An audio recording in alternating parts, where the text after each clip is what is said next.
e per quello che si è potuto sentire l'usata al fischio.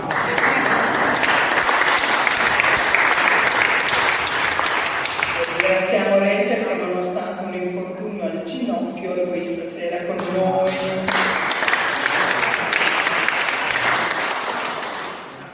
Pete Seeger scrisse Wherever All the Flowers Gone all'inizio degli anni 60, una canzone antimilitarista di protesta contro la guerra del Vietnam.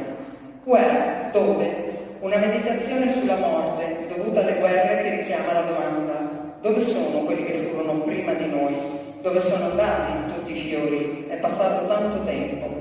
Giovani ragazze li hanno raccolti, tutti. Dove sono andati i giovani uomini? Sono tutti soldati. Dove sono andati tutti i soldati? Quando impareranno ormai? Quando impareremo?